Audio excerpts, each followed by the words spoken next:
Good afternoon from the Consulate General of Greece in Boston, the city of philhellenic Americans Samuel Gridley Howe and Edward Everett.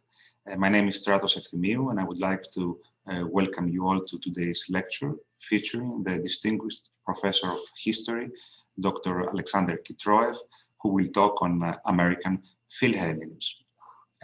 This lecture is possible thanks to our collaboration with College here in Athens, and I would like to thank its president, Mr. Philaktopoulos. And our event is under the auspices of the Embassy of Greece in the USA. And I would like to thank our ambassador, Alexandra Papadopoulou, for her continued support and encouragement for honoring us with her presence today. And Madam Ambassador, the floor is yours. Thank you so much. Some 10 days ago, the Consulate General of Greece in Boston, together with the college here in Athens, hosted another very interesting discussion with Professor Mazauer about the meaning of the Greek Revolution of 1821. As we celebrate the 200th anniversary of the start of the Greek Revolution, again, the Consul General of Greece in Boston and College here in Athens are hosting another equally interesting event, hosting Professor Alexander Kitroeff speaking about the philhellenism in the United States. I would like to thank Mr. Philaktopoulos and College here in Athens for their extraordinary work, and also my colleague, the Consul General, Mr. Efthimiou, about all the effort he puts in this series of events celebrating the 200th anniversary of Greek independence. Philhellenism around the world was one of the main components of the success of Greek Revolution 200 years ago. But especially philhellenism in the United States has a particular meaning due to the great political underpinning foundation of the relationship between the American and the Greek people. The big American Federation was built politically, ideologically, philosophically. Its system was built on the ideals and principles of Greek civilization, of Hellenism. So in this context, the Greek Revolution was inspired by the American Revolution, and the new American nation was drawn to help the fight and the plight of the Greeks who had revolted against tyranny. The letters between Horace and Jefferson, as well as the hymn to freedom of Dionysius Solomos, which is the national anthem of Greece, speak about this great connection about the American and the Greek people. Without any further delay, I'm looking forward to hearing Professor Kitroeff for his remarks. He has done an extensive research into American philhellenism. I have read quite a bit about his work, but it's a different thing to hear him in person. Thank you. Thank you, Madam Ambassador, once again for saluting this celebratory lecture on the occasion of the bicentennial of the Greek Revolution. I'm delighted that the Consulate General of Greece in Boston and College here in Athens can co-host again one more event of this sort. Our Consul General in Boston, Stratos Efthimiou, has been doing phenomenal work for Greece, and under his leadership, the consulate has opened new roads and has used the challenges of the pandemic to foster closer ties with Greek origin academics and business people and others of Greek origin in the Boston area.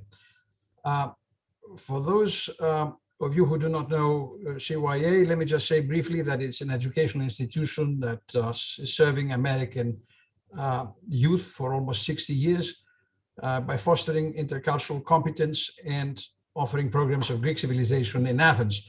It has about 10,000 alumni so far and has been helping American college students study Greece, learn about another culture and about themselves, and in the process become spiritual friends of Greece. And it is here where CYA intersects with the theme of our lecture today. CYA has been bringing out little armies of philhellenes in our times, whereas our lecture today will concentrate on the philhellenic spirit that has swept the US, the US before and during the Greek War of Independence. Today we have the honor to have with us Alexander Kitroeff, a professor of history at Haverford College in Pennsylvania. He has also taught recently at CYA. We were very lucky to have him teach a course on the history of the Greek Jews. And Alexander has also been helping us as a member of the academic advisory roundtable of CYA. Kitroeff was born in Athens. He left Greece at the age of 14. He went to England and finished his schooling there. He got his first degree at Warwick University, his master's degree at Kiel, and then he had his doctorate at Oxford in modern history. He taught soon after, in the 80s, he taught at the Byzantine and Modern Greek Center at Queen's College at the City University of New York. And in the 90s, he was at the Onassis Center for Hellenic Studies at New York University, and finally settled in the history department of Haverford College. His research focuses on ethnicity in modern Greece and the diaspora, covering a spectrum from politics to sports.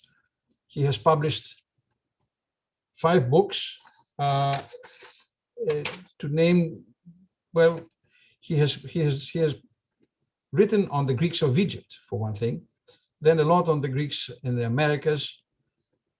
He is, I must say, a very avid fan of the Greek soccer team Panathinaikos. So he has written a book about Panathinaikos, celebrating its centenary, I believe. And then he has written about Greek Orthodoxy in America, and most recently about the American Hellenic Progressive Association on its, again, centenary. That's AHEPA. And also an interesting book on Greek-owned diners in the States. So Kitroeff has been doing also other work, very interesting work with film director Maria Iliou as a historical consultant for 5 documentaries. The most recent one being Athens from East to West, 1821, 1896, which premiered in the Benaki Museum in Athens in 2020. That was the first one of a 5-part series. Before that, he had done a marvelous, he had worked with Iliou to produce a marvelous documentary on the Greeks of America called To Taxidi, the travel, the trip. And that's really worth seeing for those of you who haven't seen it.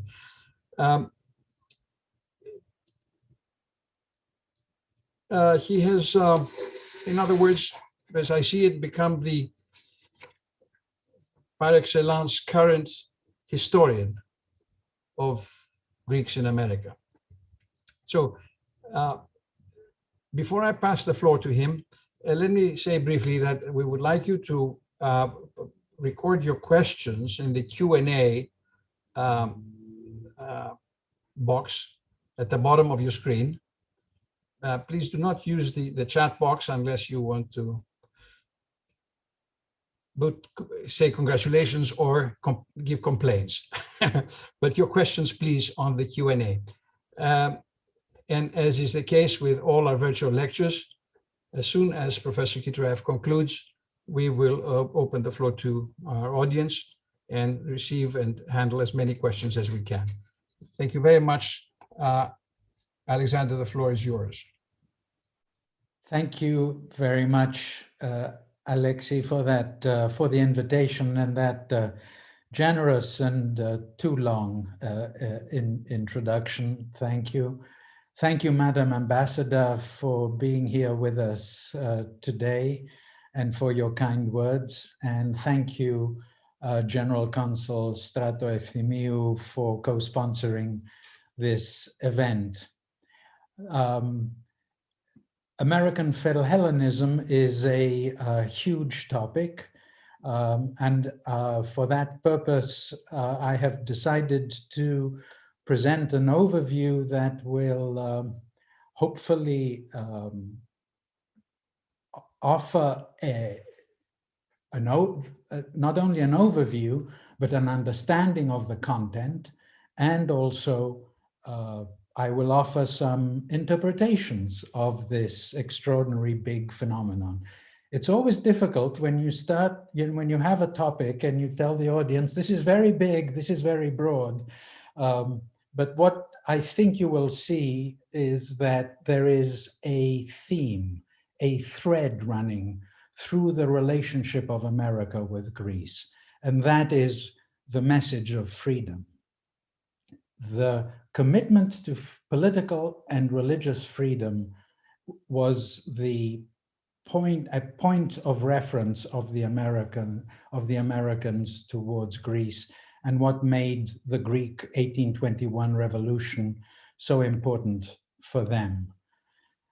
As I said, here on the left, you can see the full range of factors that attach to American philhellenism. And Madam Ambassador mentioned the beginning, the foundations of America, and the significance of ancient Greece for the foundation of America.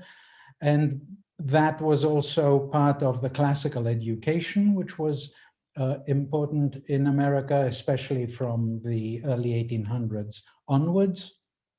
We saw that expressed in the existence of Greek revival architecture, again in the early 1800s. Right at that time, we have the first Americans who traveled to Greece. On the eve of the revolution, we have the correspondence between Thomas Jefferson and Adamantios Korais. We've got then the outbreak of the revolution and the American government response.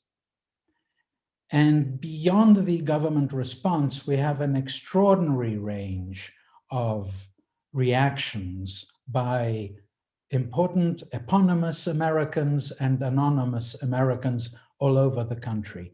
And that response was expressed through romantic poetry, through the arrival of American volunteers to Greece, through the creation of Greek committees that raised funds to support the Greek struggle, both for materials and for humanitarian aid.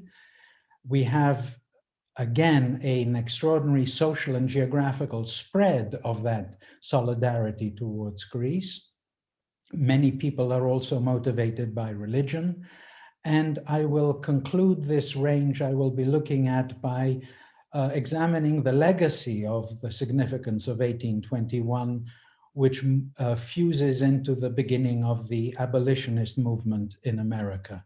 So as you can see, we have a full and quite extraordinary range of contacts between America and Greece.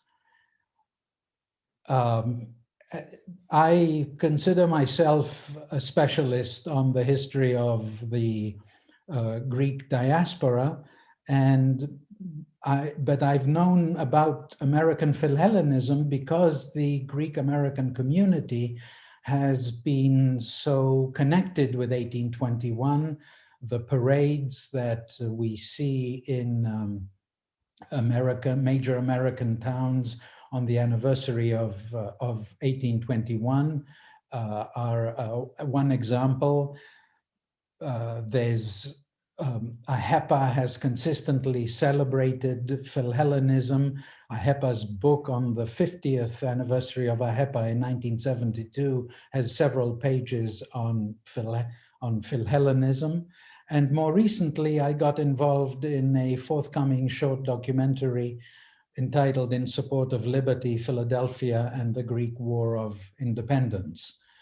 And I thank the Ted Constas and Kostis Kourelis and everyone else who's involved in that documentary for the material that I have learned and analyzed in the course of that. And finally, I should say, I'm standing on, I'll make the usual statement, I'm standing on the shoulders of giants. There are several colleagues who've been working on philhellenism recently, and there's an extraordinary amount of very good work going on at the time, which is very inspirational. One of the first examples of the contact of America with Greece, we talked about the foundation of America. The other one is Greek revival architecture, which coincided with the growth of philhellenism at the beginning of 1821. This is an example. This is the Second Bank of the United States in Philadelphia, and the facade is a copy of the facade of the Parthenon. We also have the early travelers to Greece.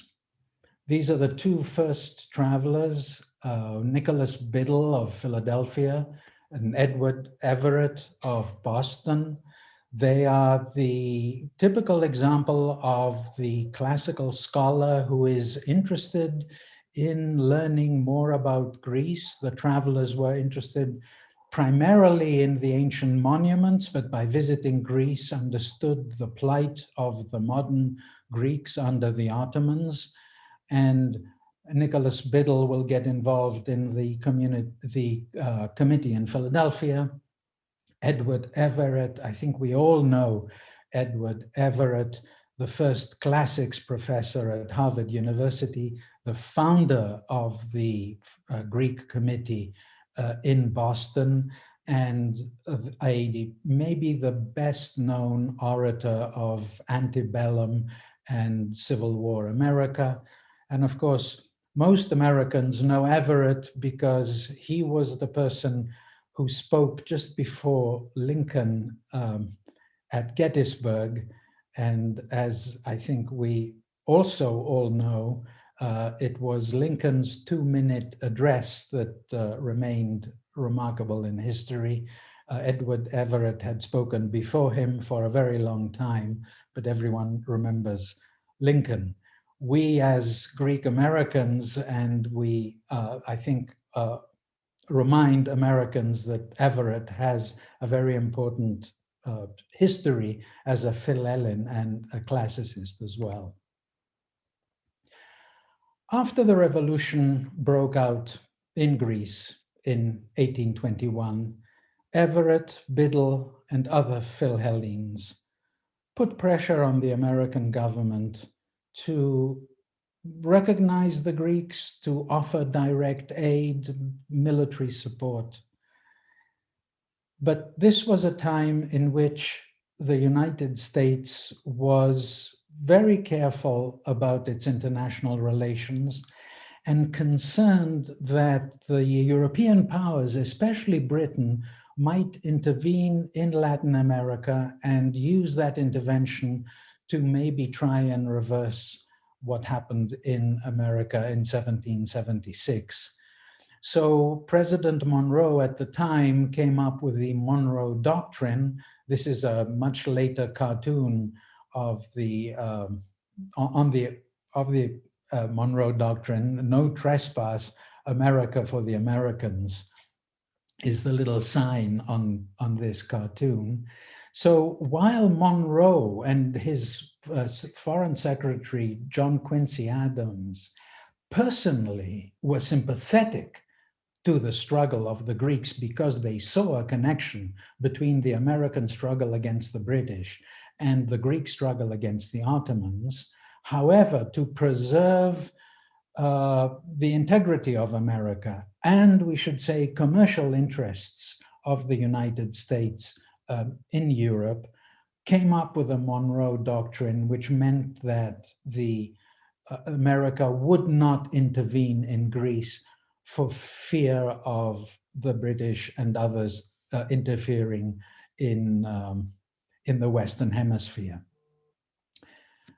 Not everyone in Washington, D.C., of course, was in favor of the Monroe Doctrine, and one of the most outspoken supporters of Greece was Daniel Webster. In December of 1823, Daniel Webster made a resolution arguing that the United States should recognize and support Greece, and then he makes another very important philhellenic speech, Mr. Webster's speech on the Greek Revolution. You can see here, one of them was in December, the other one was in January as well. Daniel Webster was one of the strongest voices in Congress in favor of American support of Greece. With the government reticent and not inclined to offer Greece direct help, it was left to the citizens of America to show their support. We have, at the time, this is the Romantic era of poetry, and Lord Byron's poetry was very well known in the United States, and several Americans came up with philhellenic poetry, if one way of calling it. William Cullen Bryant is maybe the best known of all. Here on the right is the song of the Greek Amazon, I buckle to my slender side. Bryant, of course, was a very, very well-known public figure. Those of you in New York, watching from New York City at the moment, will know, of course, that the park behind New York Public Library on the corner of 42nd and 6th Avenue is named Bryant Park after Bryant. Not everyone was eponymous. Caroline Matilda Thayer, who signed her poetry Mrs. C.M. Thayer, was very active in the affairs of the Methodist Church and published an ode to Greece, Sound the Loud Trump. It sounds something like something more contemporary. It's obviously the trumpet. Pittsfield is a town in western Massachusetts. Sound the loud trump o'er the Aegean Sea. The Moslem has fallen and Greece shall be free. More direct help, of course, came with the American volunteers, and this is maybe the best known aspect of American philhellenism. John M. Allen is one example. AHEPA recently honored John M. Allen in a ceremony.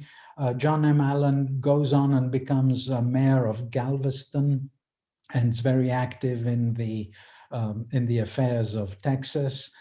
On the left, wearing the F-Zone uniform, is the most famous of all American volunteers, of course, Samuel Gridley Howe of Boston, who, upon his return to America, after going back and forth and soliciting help from the Boston and the New York and the other committees, Samuel Gridley Howe, of course, becomes a very important figure in antebellum and Civil War America, and his wife is also a very well-known figure in America. So this is one person who we have a clear connection between the significance of Greece for Americans through a very well-known figure in America. George Jarvis was the son of an American diplomat in Denmark, and he traveled to Greece and fought. He saw action in Messaloniki, and he saw action in the Morea as well. And George Jarvis's horse was named Bucephalus, after Alexander the Great's horse. Jonathan Peckham Miller, who is seen here in the middle of all these slides, Jonathan Peckham Miller was also one of the volunteers in Greece, very active, known for becoming an abolitionist after he returned to Vermont, having served in Greece. Jonathan Peckham Miller is one of the Philhellenes who brings back with him one of the Greek children, one of the Greek orphans, and his son, Lucas Miltiadis Miller, actually becomes a representative, a member of Congress for Wisconsin in the late 19th century. James Williams is an escaped slave from Baltimore who fights on the side of the Greeks. A range of types of Americans who decided to go over to Greece to fight as volunteers. Very much the theme here is not only just the passion for freedom that the Americans had and saw in the Greeks and decided to stand by the Greeks in solidarity, but also the broad range of persons who were part of the group of American volunteers. Back in America, we have the creation of Greek committees. These are committees by well-known citizens. The major three committees are in Boston, New York, and Philadelphia, but there are committees or smaller groups and events again, and I can't emphasize this most throughout America. In every small town, there appears to have been events, either formal committees, temporary committees, or just events that took place. Again, we see a range of Americans. Thomas Winthorpe, who was the president of the Boston committee that Edward Everett formed, was the son of English immigrants to America. William Bayard of New York was a banker in the city of New York. And the person on the right, Matthew Carey, the president and leader of the committee in Philadelphia, was an Irishman who was an Irish nationalist and escaped Ireland because of his activity, because his activities had been scrutinized by the British authorities, and he was fearing arrest. Matthew Carey, of course, made the connection between the struggle of the Irish against the British and the struggle of the Greeks against the Ottomans. The Greek committees initially gathered material for the war. Towards the end of the revolution, they were very active in offering humanitarian aid to Greece through the funds that they raised. A total of 8 vessels were chartered and filled with supplies and sent over to Greece, beginning with the Tontine, sponsored by the Philadelphia Committee. And you can see these 8 vessels. The sponsoring committee is not totally accurate because a lot of the funds and the money was gathered in the rest of the country and funneled through New York. New York, in a sense, was the point of contact for all the committees with Greece. But you can see the impressive number of vessels, the cargo value as well. In terms of today's dollar amount, you could very roughly multiply by 4.5. Those are obviously values of the time. You multiply those sums by 4.5 times, and you get the value in today's dollars. quite impressive. And you see that it continues well after the Battle of Navarino in 1827. We still have vessels being sent over to Greece.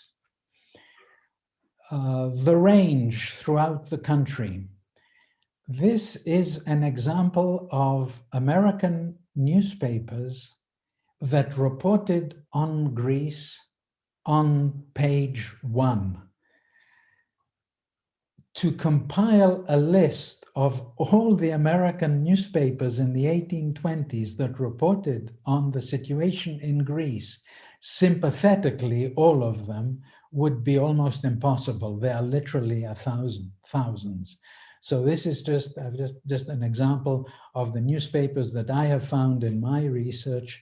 And what I've done is I've collected the ones that placed Greece on the front page. In some occasions, the front page, the whole of the front page, was devoted to a report from Greece on how the Greek struggle was unfolding. And you see it goes from New England farmer of Boston and Vermont down to Florida, Arkansas, Charlton, North and South Carolina, Louisiana, Alabama, and Georgia.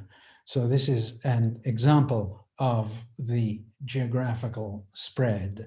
It's, speaking as a researcher now, and obviously, we historians, we tell everyone it's so exciting to be in archives.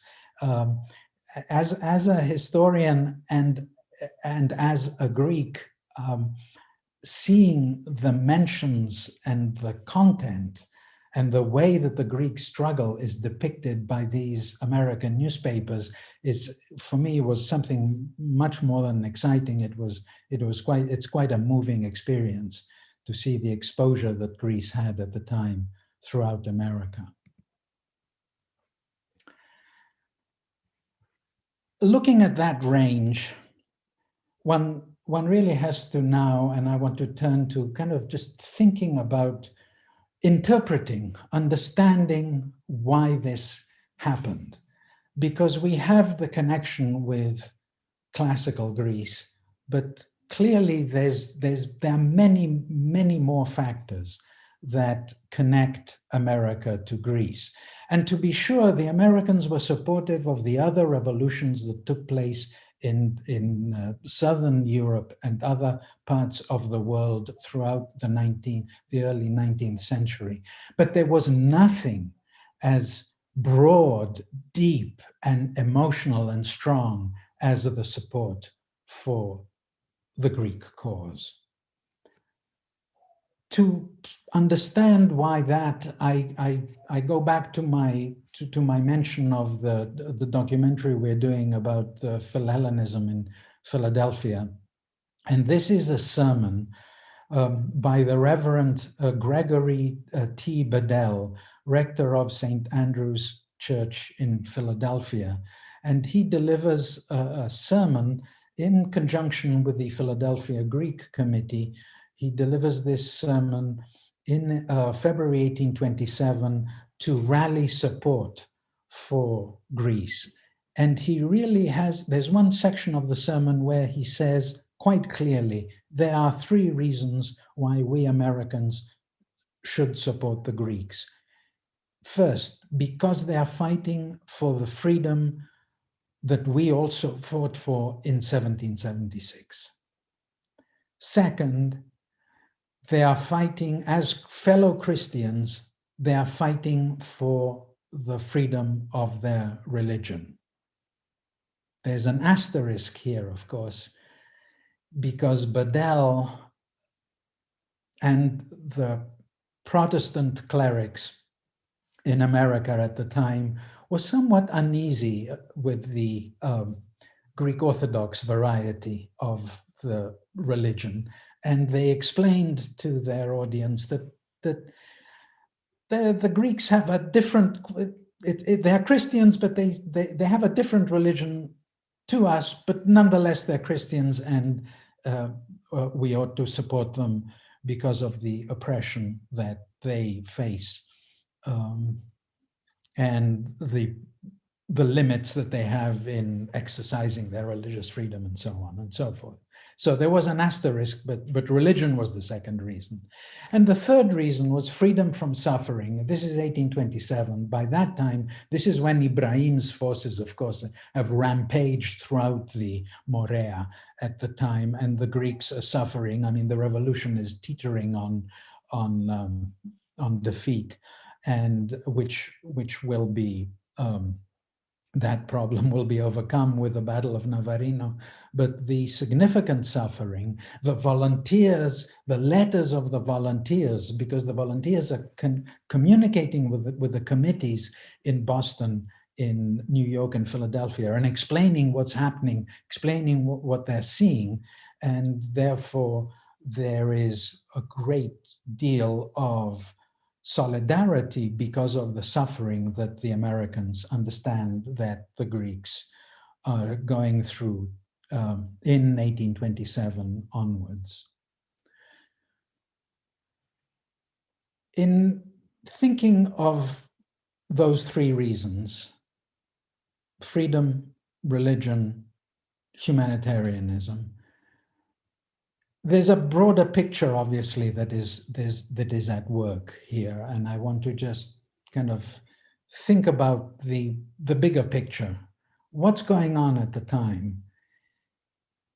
America and Greece at the time are being influenced by what historians have called the Age of Revolution.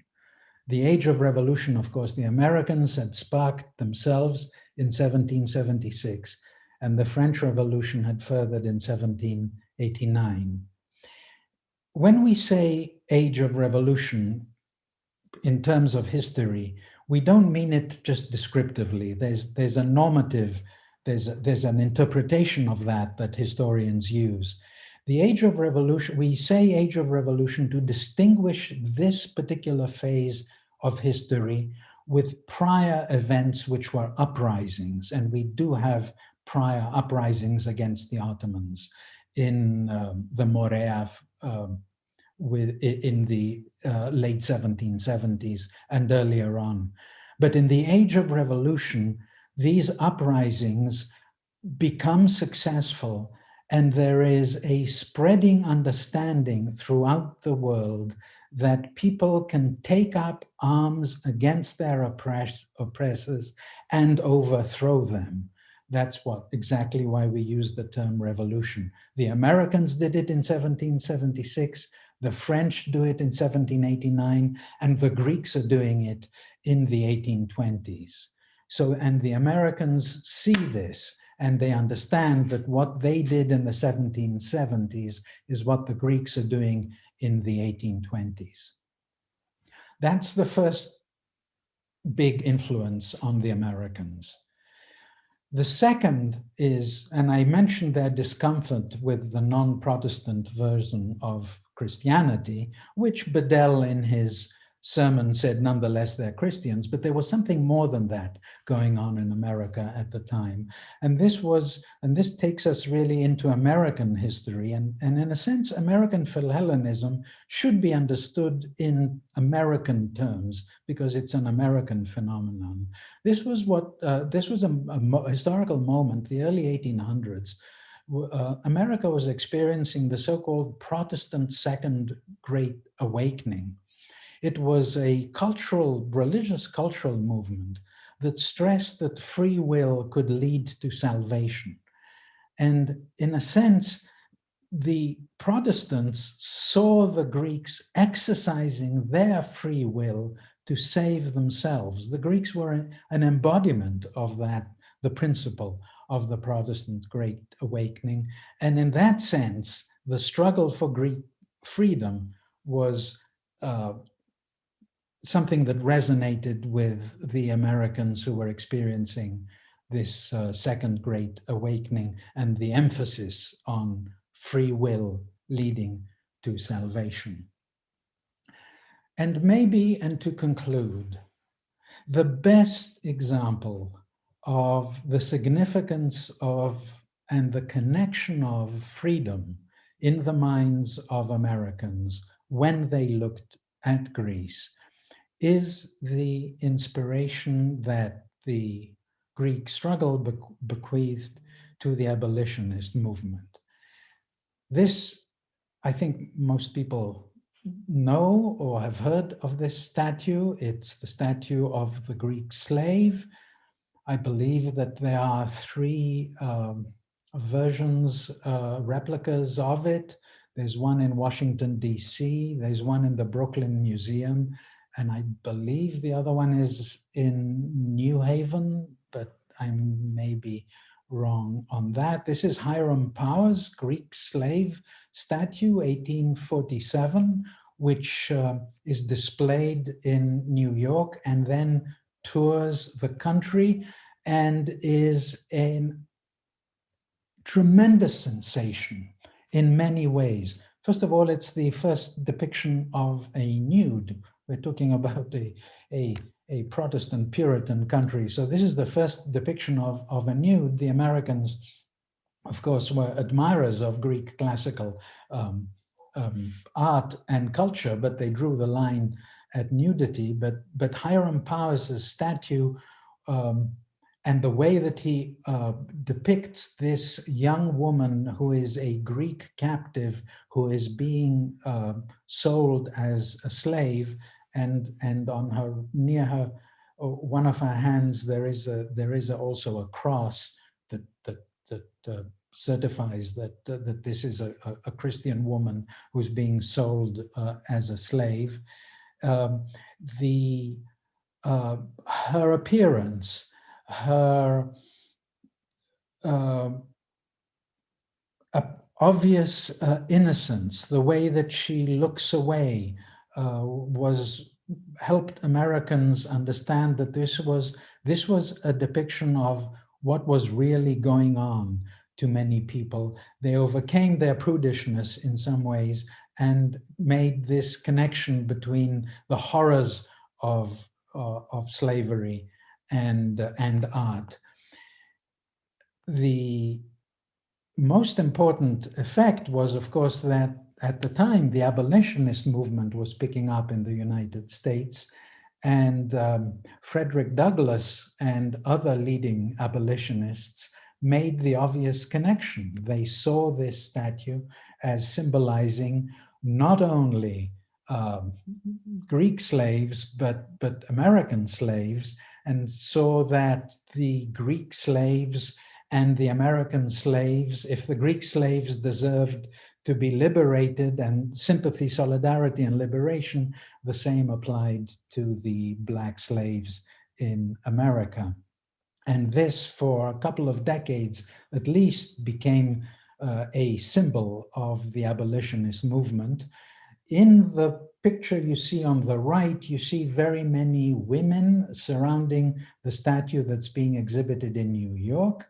And this is my final point, that many women were involved in the philhellenic movement, and many of those women the philhellenic movement was the first opportunity they had to become involved in the public sphere, and they were able to move on to the abolitionist movement, making the connection with the statue. Women took up the cause of slavery, anti-slavery in the United States as a continuation of their activity on behalf of Greece.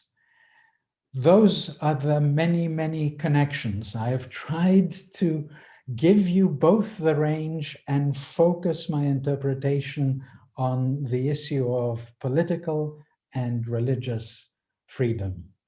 Thank you all for your attention. Thank you, Professor Kitroeff, Alexander. This was a fascinating lecture. Let me go to the questions. There is a question from Mrs. Stearns, Tony Stearns. Before I say give you the question, I want to say to Mrs. Stearns with how much affection we remember her late husband, Ambassador Monty Stearns, who served in Greece at a difficult time. The question is, how did a freed American slave get to Greece? Jarvis, this is right. We don't know. We know very little about his movement. I believe he left from Boston, but what was happening at the time was, as you know, the slaves were moving up to the north, but it was still not safe to be in the north, and many slaves went over to Europe. There's a number of slaves that went over to London, and I believe that he went over to London and then made his way to Greece with the help of the London Philhellenic Committee. So it was a roundabout. It was a roundabout trip for him, a voyage, dare I say, an odyssey that took him from Baltimore up to Boston, across the Atlantic to London, and then through the Mediterranean to Greece. Okay, there's a question from Stephen Ostro, who wants to know what you think about the disconnect between the coverage of the Greek War of Independence in Southern American newspapers, like in Louisiana and Alabama, and the fact that American slavery was still going on in those regions. Is there a disconnect there? What do you know about it? There is a huge disconnect. And this was, of course, something that the abolitionists based their campaign on, because Greece was, in a sense, they used Greece as leverage to remind people that of the hypocrisy of being concerned about enslaved Greeks, especially those who were enslaved in the course of the warfare against the Ottomans, and ignoring slavery at home. But this was, this is antebellum America. These are the tensions that America has at the time. Love of democracy, of freedom, classicism, but turning a blind eye or excusing, maybe in some ways, the existence of slavery in the South. Yes, disconnect. Disconnect. Almost, you could use even a stronger term. Okay. Leila Weinstein wants to know, was there philhellenic involvement in folklore collection in Greece as part of this movement? In other words, an attempt to connect 19th century Greece to ancient Greece.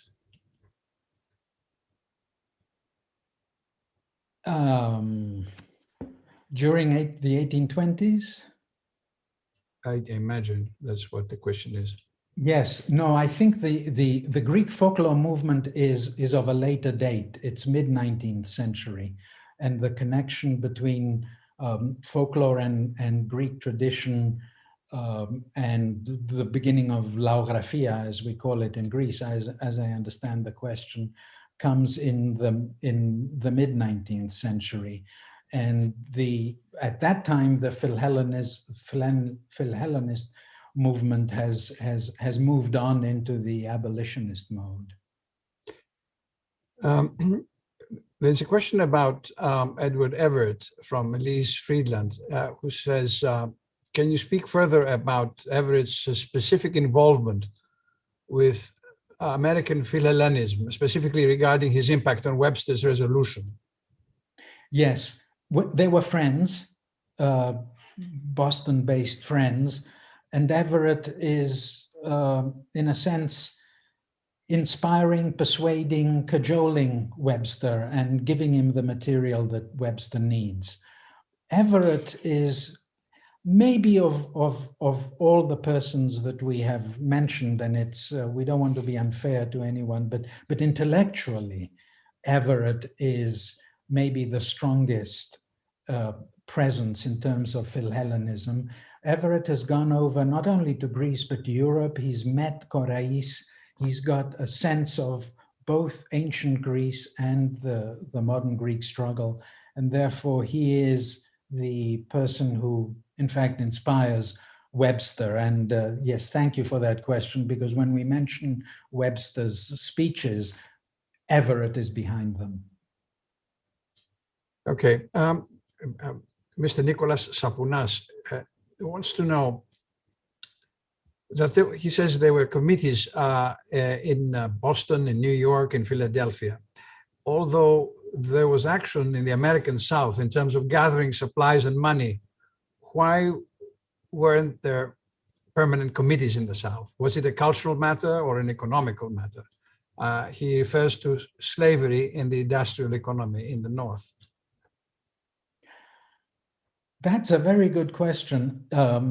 From what we know, to answer backwards, Boston, New York, and Philadelphia have the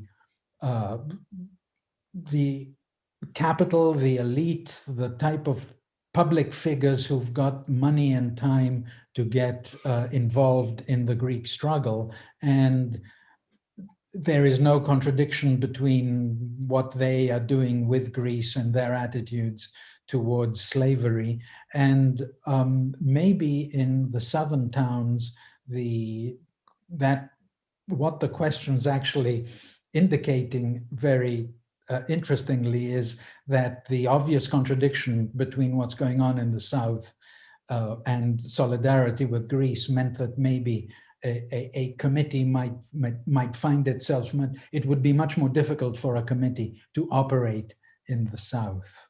Yes. Okay, I want to warn you, you have a rollout of a lot of questions, so brace yourself.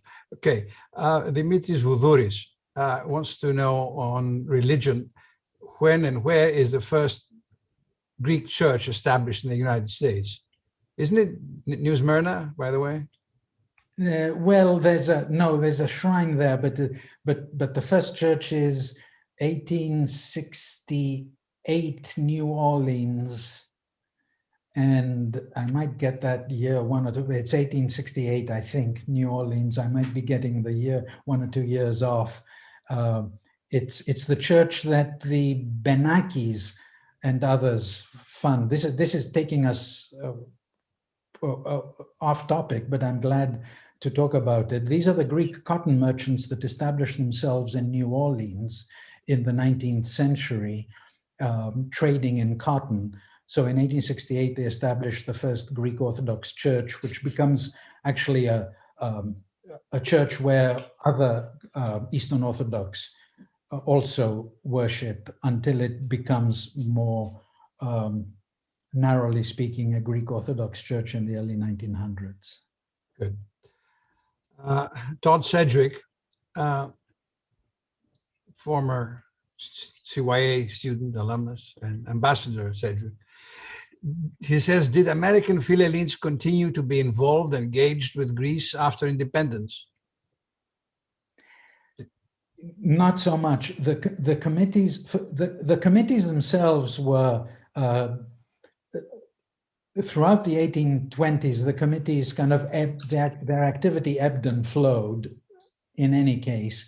And the independence that Greece gains and the arrival of Kapodistrias in Greece, and the fact that now there is an authority in Greece administering to the humanitarian aid, means that those committees cease their operations.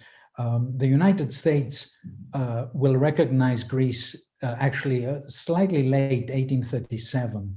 And from then on, it's really official diplomatic representatives who are handling the relations between the two countries. Okay.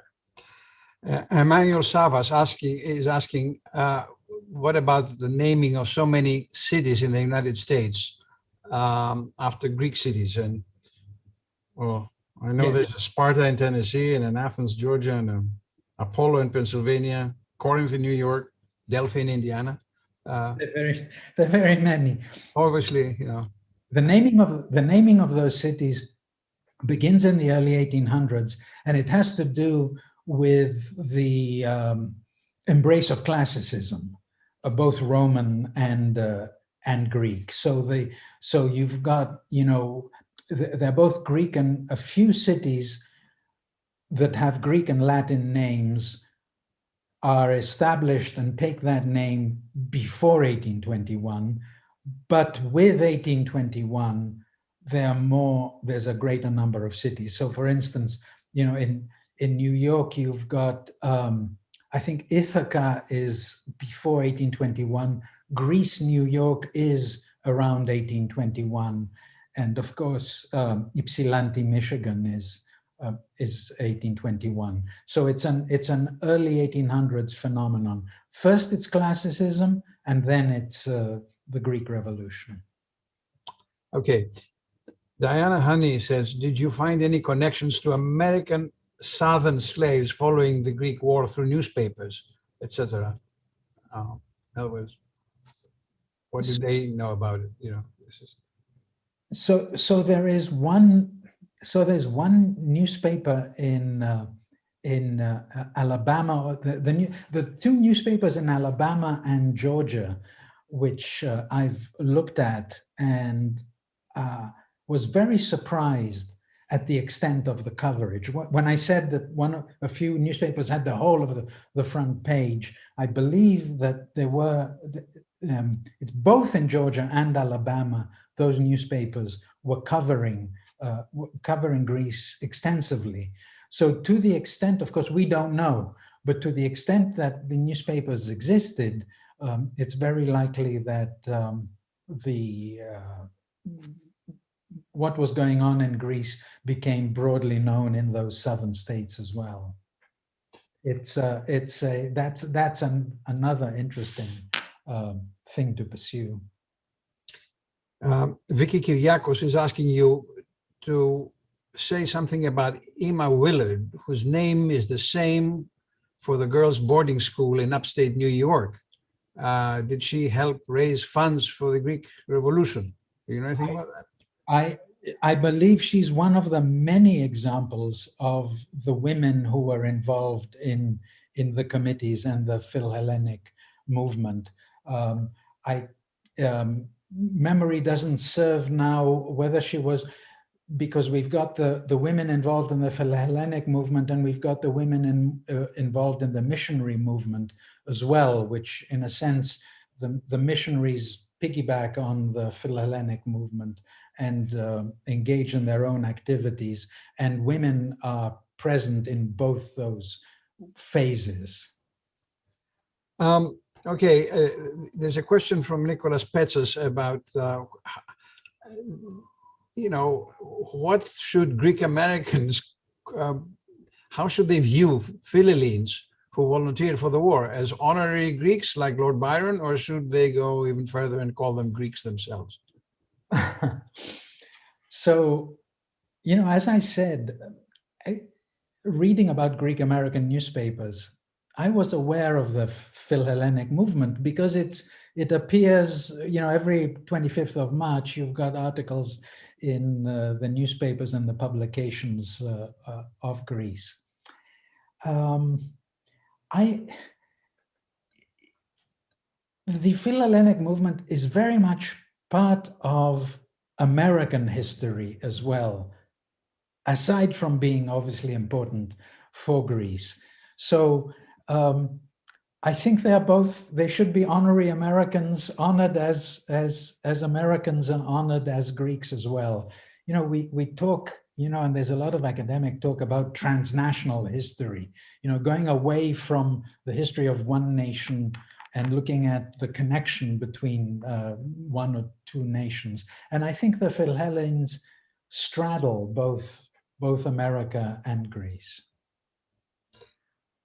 Okay, Alexander Mouzas says that Michael Anagnos of the Perkins School, Anagnostopoulos, Anagnos, you know, has formed an organization to invite business inclined individuals from Greece to the United States. Do you have any information about this?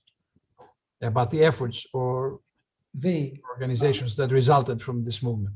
Yes, wow, this again takes us to the second half of the 19th century.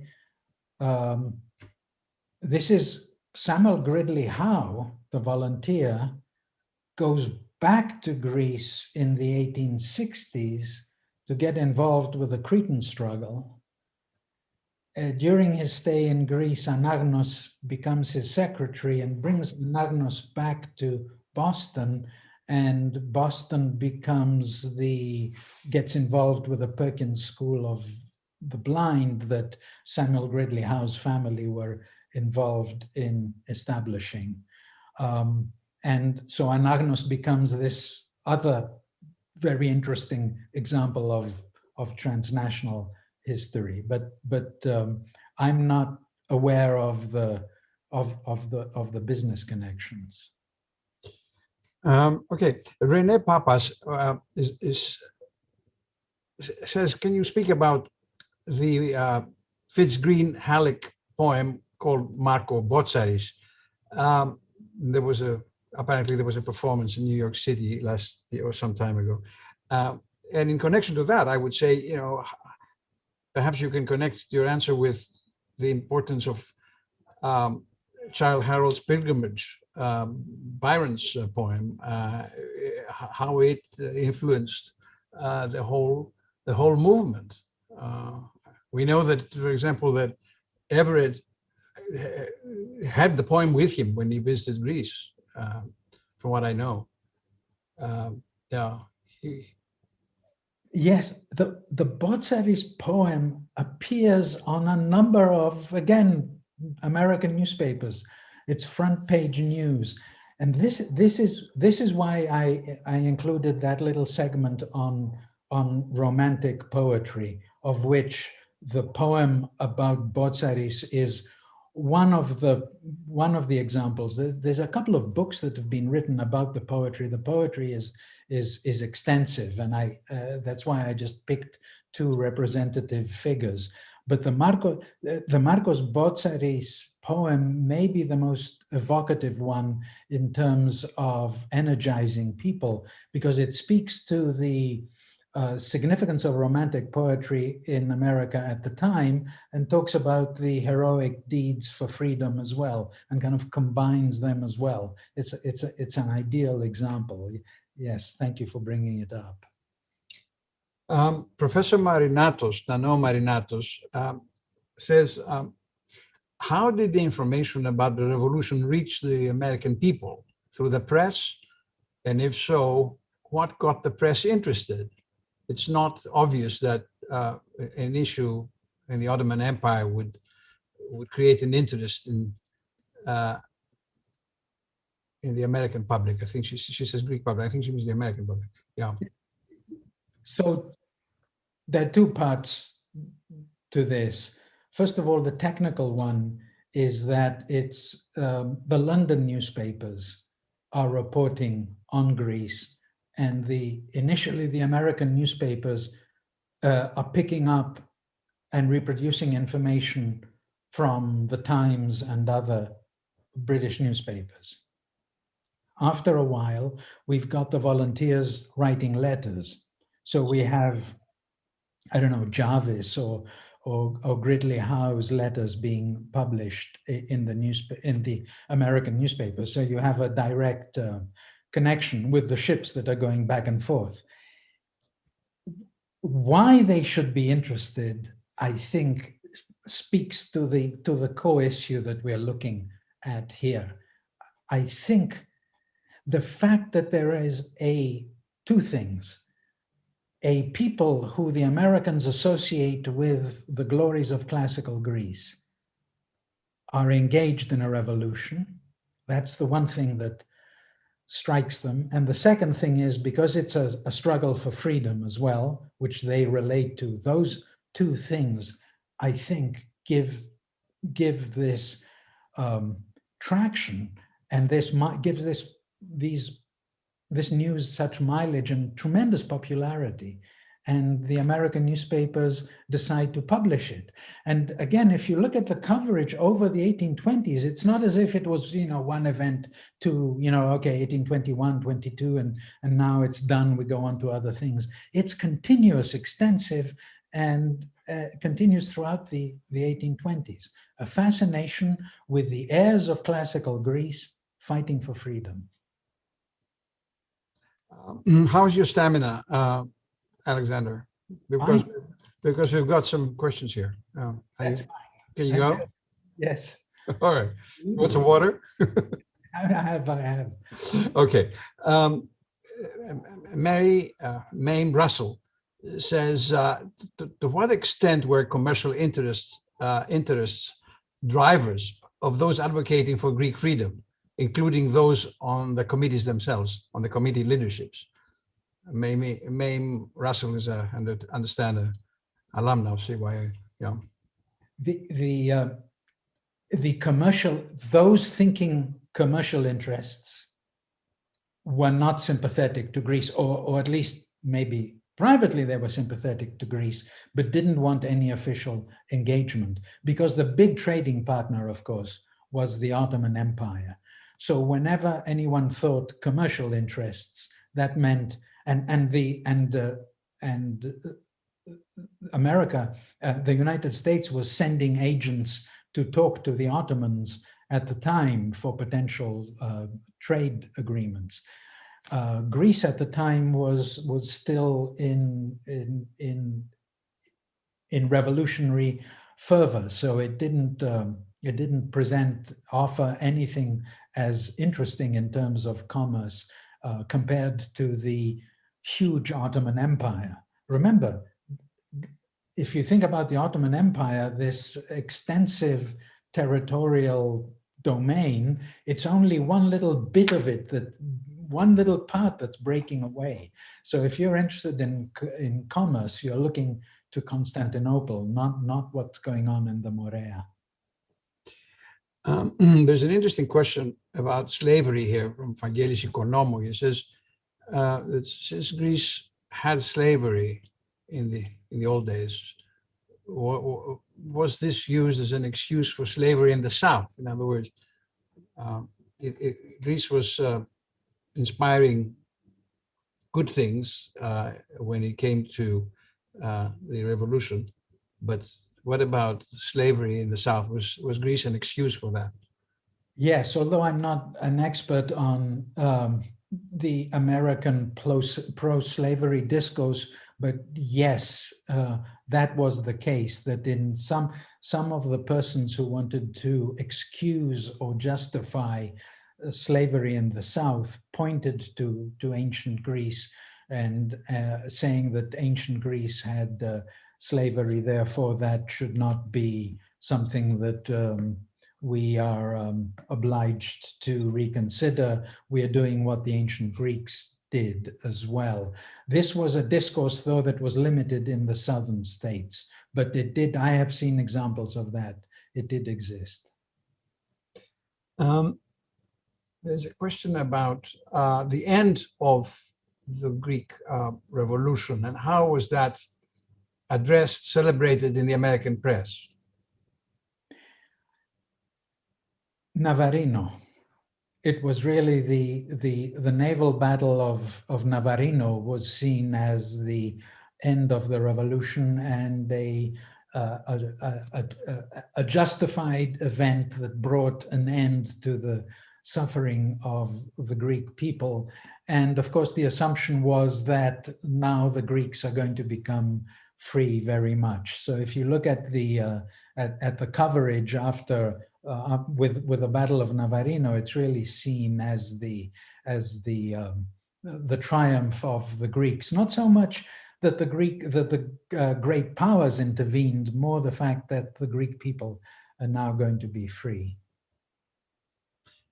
Okay, Michael Seaman says, in the 18th century, the British grand tourists were too fearful to travel to Ottoman Greece, and so drew inspiration for Greek architecture from the newly discovered ancient Greek polis in southern Italy, Paestum, ancient Poseidonia, which was a final stop on the Grand Tour after Naples. You mentioned Biddle's travel to Greece in 1806. When did Americans find it safe enough to travel to Greece, and what, if anything, made it safer to travel there as opposed to traveling in the 18th century? Nice. It's 1804 and 1806 is Biddle and Everett, and there may be an American that goes there earlier than that, but I'm not sure I can answer that. I think at that time, I think the Americans feel confident enough as Americans to travel to Ottoman Greece because they're not identified with the old European powers. So in that sense, I think, and it's this wave of classicism that exists. You know, I think, again, many things in history, you know, one of them takes the chance, goes to Greece, makes it, and that opens the door for the others. But that would be an interesting to consider, the security considerations, whether they had them at the time or not. Okay, there's a question, well, the issue of scandal always comes up, you know, no matter what you discuss. So there's a question here from Michael Conaris about the frigates. And how, well, the scandal about the frigates, commissioned frigates, and how it impacted US perceptions of modern Greeks. You know, first of all, the scandal of the frigates is that, you know, money is raised to build 2 frigates for the Greeks, and the shipbuilders charge so much at the end that you've got to sell one of the frigates to pay for the other one. So you end up with one. You've paid for 2 frigates, and you end up with one. But at least with some newspaper reports that I've seen and some of the writings of colleagues, it actually galvanizes people. People kind of write it off as things have not gone well with raising funds, and the shipbuilders have been dishonest, and there's not been good administration. So in that sense, we should reinforce our activities in support of Greece. And since we're talking about scandals, we should also mention, of course, that there was many instances in when the supplies arrived in Greece, where the supplies were for humanitarian, for the suffering civilians, and in many cases, military chieftains availed themselves of some of those supplies for their own men, which wasn't the original idea. So there were those instances as well, and there were reports of those instances again. But I think the public was in support, and those scandals and those incidents of misdirected funds and supplies didn't dampen the fervor. It's you know, the expression was Greek fire, Greek fervor in the 1820s. So the scandals were certainly there, but they didn't stop the fever and the fire. Jennifer Niles is asking you, were American philhellenes disappointed or surprised that the Greeks opted for a monarchy? Well, they opted for a monarchy a few years later, of course. Yes, there was talk.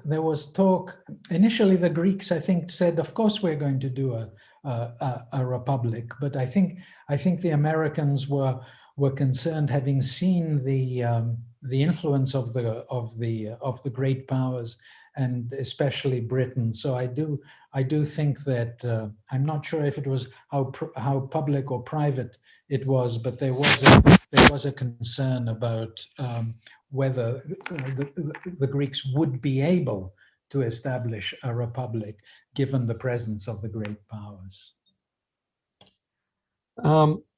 Nikki Athanasiou wants to know regarding the North-South split of support.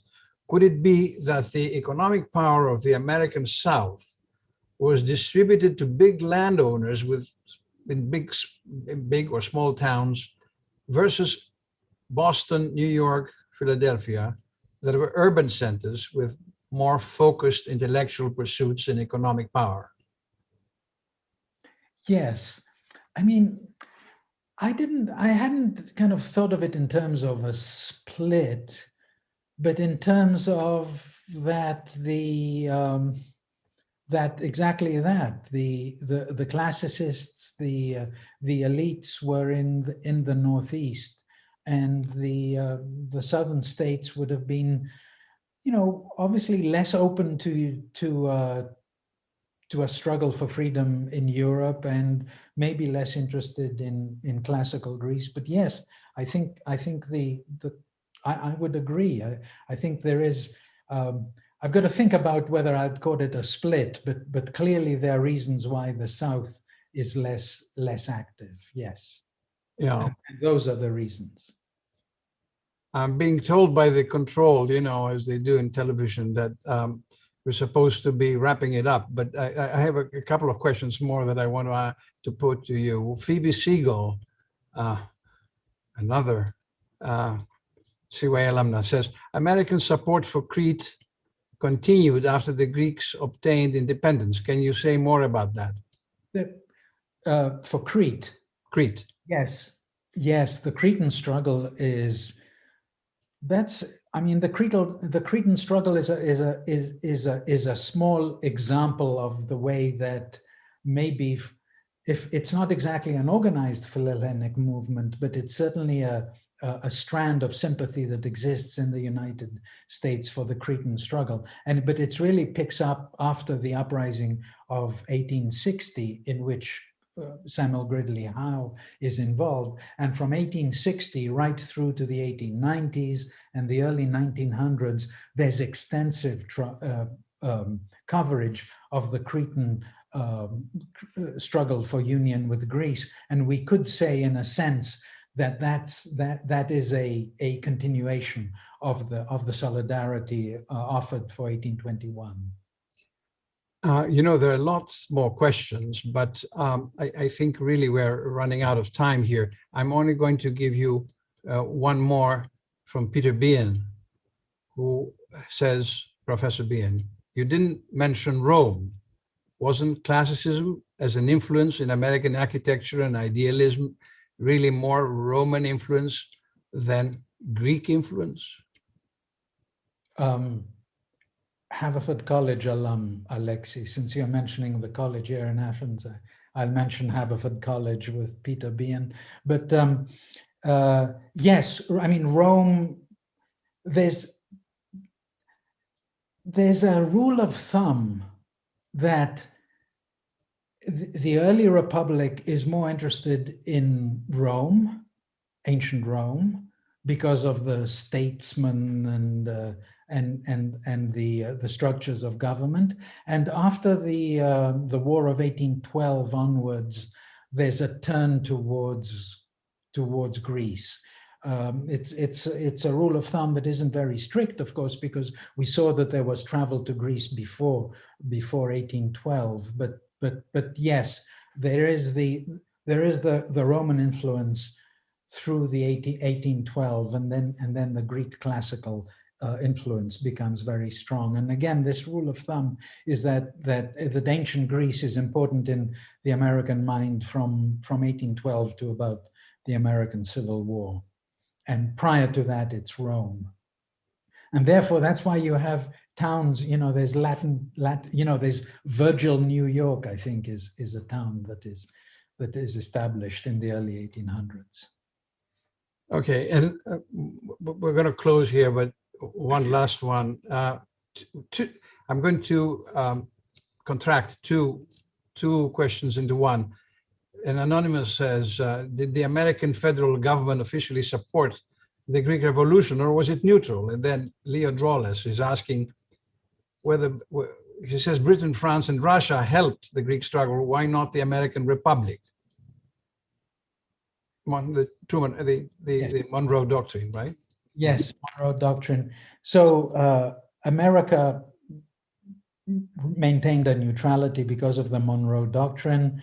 A frigate was sent to Greece and sailed off the coast of Greece in the early part of the revolution as a sign of solidarity, but there was no direct involvement. I believe General Consul Stratos Efthimiou on the consulate's Facebook page has a photograph of that vessel, I believe. He's also, since I'm mentioning that, he's also got information about the actual woman who was used as a model for the Greek slave statue, who was captured in Smyrna. But back to international politics, it's the Monroe Doctrine. Right at that time, America it's not 100% sure of itself. I think there's serious fears that the British can use the excuse of getting involved in the Western Hemisphere to get back at the Americans. So there is this clear Monroe Doctrine solution to this problem that, you don't get involved in our backyard and we won't get involved in yours. So that was why we have American neutrality. Of course, the great powers got involved also because they were concerned about the Ottoman Empire, and they were also concerned that one or the other of Britain, France, or Russia might the Greek outcome might be advantageous to them. So they all got involved so that they make sure that the others didn't get an advantage. So it's the great powers. What can I say? It's politics and interest. Isn't it like that every time? Well, Alexander, this has been fascinating, a great exchange. I want to apologize to all those who have written down their questions, and we really don't have time to answer them. I can send them on to you, actually, and maybe we can contact these people and give them the responses. One last comment that I see here, which is worth going away with, is to reflect on the fact that, American philhellenes were inspired by ancient Greece, and, well, all that happened as a result. Contrast this with the present movement to, let's say, ban Homer from curriculum of certain schools and so forth. Don't comment on that. This is really, there's no time for it, but let's take it away with us. And the anti-classicist movement, in other words. Thank you very, very, very much. You've been a wonderful speaker, and with these words, I'm going to ask the ambassador, if she's still with us, because I think she had another commitment, to say a few words to conclude this event. Thank you so much. I had another commitment. I postponed it a little because the lecture was fascinating, and the facts that I personally learned were amazing.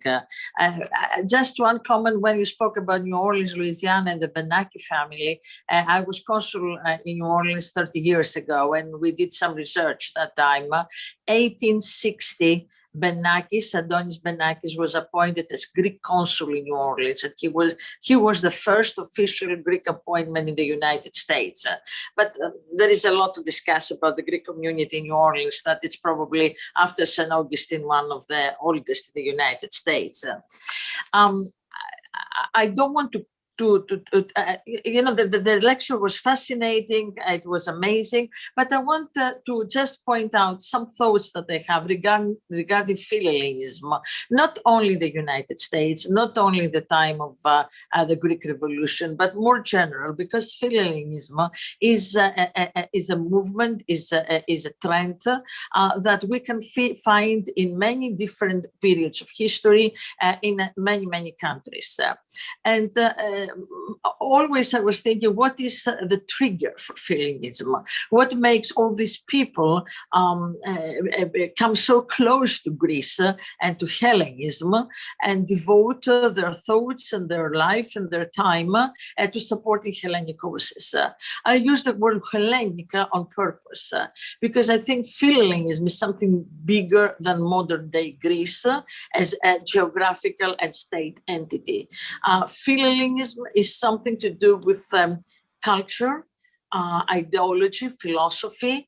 It's about attitude towards life, and all this is based on what Hellenes, ancient Greeks, created 2,000 years ago. It's the cultural element that is so prevalent when it comes to philhellenism, to this movement, and another element is also the presence of Greek communities around the world.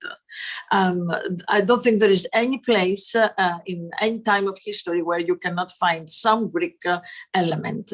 So the combination of the cultural power, the ideological power of Hellenism, together with the presence of Greek communities that are usually characterized by hard work and devotion to family and the community, I think is what triggers these feelings, this attachment, and this affinity to whatever is called Hellenic.